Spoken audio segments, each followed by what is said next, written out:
Amen. Isn't it God's grace, the reason we're singing today? It's God's grace that we are able to proclaim his goodness to the nations. And what God did for you, God will continue to do for each generation as he's shown us through his scriptures that God is faithful. Right? Psalm 98:3 says this. It says, he has remembered his steadfast love and faithfulness to the house of Israel. All the ends of the earth have seen the salvation of our God. Now, as we look back and we remember all that God has done in our life, we see something very important here. And you know what that means when God shows up a bunch of times and we add it all up and we see it? Do you know what that means? It means God is faithful. It means God continues to show up. He's developed a pretty good track record. And that means today, church, we can sing with confidence. We can sing with confidence that he will do that again.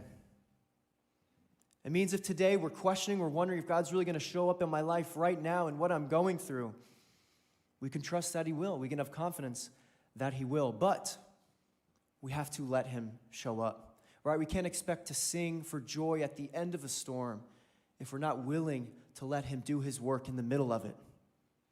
I mean, think about it. God's greatest moments of faithful miracles came during a time of greatest adversity. Right? Think about the Israelites are fleeing the Egyptians. They're coming up to the Red Sea. God did not part the Red Sea when the Egyptians or when the Israelites were just chilling with their feet up, hanging out. Something, hey, let's just check this out for entertainment. No, God parted the Red Sea when there was a trail of Egyptians coming to kill them. God did not provide manna for his people when they were eating steak every night saying, life is good, here's some appetizers coming down. No, God gave manna when the Israelites were starving and needed food. God did not close the mouths of the lions when Daniel was up in his room praying. God closed the mouths of the lions when Daniel was right beside them. God's faithfulness is true. We have to let him do his work even amidst a great time of adversity because that's when God's glory is displayed. You know, I read this lyric from a new song that came out this past week by Phil Wickham. It's called Wait. And the lyrics are incredible. It says this. It says, the longer I wait, the more you can do. Imagine if all the stories I just shared, if they didn't choose to wait. But because they did, they waited on the Lord's faithfulness.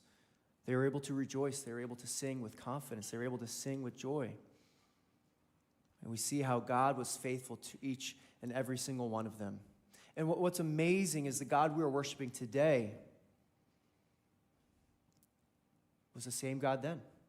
Right? The God of David, that's my God. The God of Daniel, that's our God. The God of the Apostle Paul, that's our God. That's the God we are worshiping this morning. That is the God we are singing with confidence to. If he was faithful to them, he'll be faithful to us. And church, our God is not done being faithful. He's not saying, all right, I've made a point. I'm taking a step back. God is still going to be faithful. He is still present in this creation. Is that not a reason to rejoice to the Lord?